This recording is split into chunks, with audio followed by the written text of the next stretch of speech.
Olá pessoal, que bom estar mais uma vez aqui comigo para darmos sequência ao nosso estudo sobre o Livro dos Espíritos.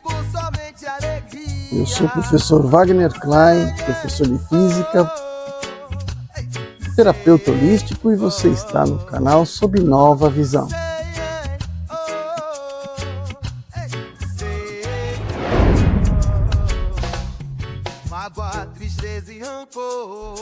Dando sequência ao nosso estudo, antes, porém, deverá sair aqui na gravação pelo menos um pouquinho da música que está sendo cantada ali no culto da igreja, né? Hoje é domingo pela manhã, então talvez um fundo musical diferente hoje, né? Bom, dando sequência então ao nosso estudo, vamos começar com o item idiotismo e loucura. Lembrando que nós estamos no capítulo 7, que diz retorno à vida corporal. Então vamos lá. Idiotismo e loucura. Questão número 371. Tem fundamento a opinião segundo a qual os cretinos e os idiotas têm uma alma de natureza inferior? Então vamos ver a resposta do espírito, né? Porque talvez seja muito fácil observar uma pessoa nessas condições e, né, deduzir-se que se trata de um espírito atrasado, né, inferior. Vamos ver. Não, eles têm uma alma humana, muitas vezes mais inteligente do que pensais, e que sofre a influência dos meios de que dispõe para se comunicar, do mesmo modo que o mudo sofre com não poder falar. Então Kardec pergunta aqui na questão 372. Qual o objetivo da providência criando seres infelizes como os cretinos e os idiotas? Então resposta. São os espíritos em punição, habitando corpos de idiotas. Esses espíritos sofrem pelo constrangimento que experimentam e pela impossibilidade em que se encontram de se manifestarem por meio de órgãos não desenvolvidos ou desarranjados. E Kardec, na mesma pergunta, ainda continua. Não é exato, então, dizer que os órgãos não têm influência sobre as faculdades? E aí o Espírito fala, jamais dissemos que os órgãos não tivessem influência. Eles têm uma influência muito grande sobre a manifestação das faculdades, porém, não dão as faculdades. E aí está a diferença. Um bom músico com maus instrumentos não fará boa música, e isso não o impedirá que seja um bom músico. E aí então Kardec faz uma consideração. É necessário distinguir o estado normal do estado patológico. No estado normal, o moral suplanta o obstáculo que lhe opõe à matéria. Não existem casos em que a matéria oferece uma resistência tal que as manifestações são obstadas ou desnaturadas, como na idiotia e na loucura. São casos patológicos e, nesse estado, a alma não gozando de toda a sua liberdade, a própria lei humana a isenta da responsabilidade dos seus atos. Bom, questão número 373. Qual será o mérito da existência para seres como os idiotas e os cretinos, que não podem fazer nem bem nem mal, não podendo progredir? Então, só fazendo um pequeno adendo aqui, né? A patologia da cretinice, ela é dada, hoje sabe-se a causa, né? Por deficiência da glândula tireoide, né? Então, a falta de hormônios, a insuficiência de hormônios da tireoide levam então ao indivíduo ter uma má formação do organismo, né, do cérebro, inclusive gerando na sua aparência uma forma bastante grotesca, né? Daí o espírito responde: é uma expiação imposta ao abuso que fizeram de certas faculdades. É um tempo de prisão. Então o Kardec coloca: um corpo de idiota pode assim abrigar um espírito que animou um homem de gênio na existência precedente? E aí o espírito diz: sim, o gênio às vezes torna-se um flagelo quando dele se abusa. Então, né, a gente pode dizer aqui, né, uma pessoa que na área da ciência, da tecnologia, desenvolvem armas para a guerra, né, para subtrair vidas, como bombas de gases, tal. Enfim, engenhocas, né, para tortura, né. Esses gênios, né, que detêm lá um certo conhecimento tecnológico, é que vão ser esses idiotas, esses cretinos, né, de encarnações futuras. Isso, uma das qualidades, são a representação de que esses sejam possíveis, né, idiotas e cretinos. Daí então Kardec faz a sua consideração nessas questões. A superioridade moral não está sempre em razão da superioridade intelectual, e os maiores gênios podem ter muito a expiar. Daí resulta frequentemente para eles uma experiência inferior à que tiveram em uma causa de sofrimentos. Os entraves que os espíritos experimentavam, que o espírito experimentava em suas manifestações, lhes são como as correntes que comprimem os movimentos de um homem vigoroso.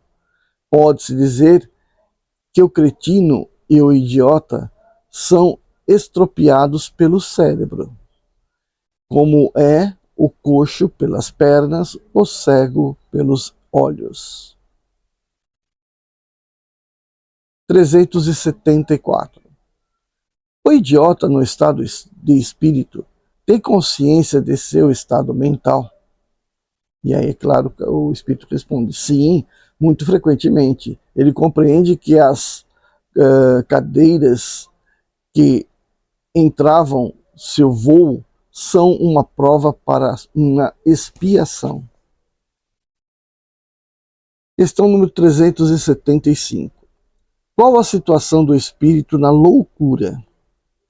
Então responde o espírito: o espírito no estado da liberdade recebe diretamente suas impressões e exerce diretamente sua ação sobre a matéria. Encarnado, porém, encontra-se em condições muito diferentes e na contingência de só fazer com a ajuda de órgãos especiais. Que uma parte, o conjunto desses órgãos seja alterada. Sua ação ou suas impressões, naquilo que concerne a esses órgãos, ficam interrompidas. Se ele perde os olhos, torna-se cego. Se perde o ouvido, torna-se surdo, etc. Imagine agora que o órgão que preside os efeitos da inteligência e da vontade seja parcial ou inteiramente atacado ou modificado. E te será fácil compreender que o espírito, não tendo mais a seu serviço senão órgãos incompletos ou desnaturados, deve-lhe ressaltar uma perturbação, da qual, por si mesmo e no seu foro íntimo, tem perfeita consciência, mas não é senhor para deter o curso. Aí o Kardec pergunta ainda nessa questão: é então sempre o corpo e não o espírito que está desorganizado? E aí o espírito responde: sim, mas é preciso não perder de vista que, do mesmo modo que o espírito atua sobre a matéria, esta reage sobre ele em uma certa medida, e que o espírito pode se encontrar momentaneamente impressionado pela alteração dos órgãos pelos quais se manifestam e recebem sua impressão. Pode acontecer que o tempo, quando a loucura durou bastante, a repetição dos mesmos atos acabe por ter sobre o espírito uma influência da qual não se livra senão depois de uma completa separação de todas as impressões materiais. Então, tal forte são as experiências, né, emocionais que impregnam o espírito quando encarnado e praticando atos de loucura. Essas impressões vão gravar no espírito, que só vai conseguir se livrar delas quando estiver completamente espiritualizado, né? Ou seja, desmaterializado, fora de qualquer impressão que a matéria possa causar. Então é um bocado de tempo depois que ele desencarna. Questão 376. Por que motivo a loucura leva algumas vezes ao suicídio? Resposta. O espírito sofre com o constrangimento que experimenta e com a impossibilidade em que se encontra de manifestar-se livremente. Por isso, busca na morte um meio de romper os seus laços. Questão 377. O espírito do alienado se ressente depois da morte do desarranjo de suas faculdades? Resposta. Ele pode sentir algum tempo depois da morte até que esteja completamente desligado da matéria. Como o homem que acorda se ressente algum tempo da perturbação em que o sono o mergulhou. Questão 378. Por que a alteração do cérebro pode reagir sobre o espírito depois da morte? E aí o espírito responde. É uma lembrança, um peso que oprime o espírito e, como ele não teve conhecimento de tudo o que passou durante a sua loucura, precisa sempre um certo tempo para pôr-se ao corrente. É por isso que, quanto mais durar a loucura durante a vida, muito mais tempo dura a opressão, o constrangimento depois da morte. O espírito liberto do corpo se ressente algum tempo da impressão de seus laços, né? Então aquele negócio, aquela questão emocional, né, que causa sobre o espírito.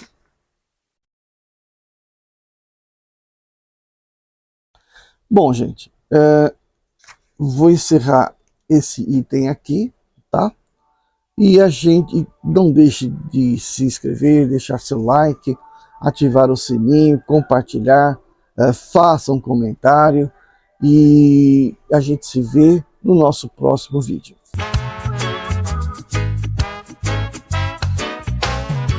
Quando você acordar, comece bem o seu dia, deve a tristeza tirar e por somente alegria.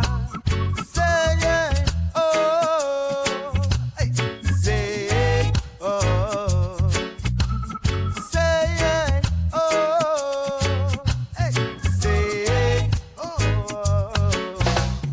Mágoa, tristeza e rancor, quem gosta ou obsessor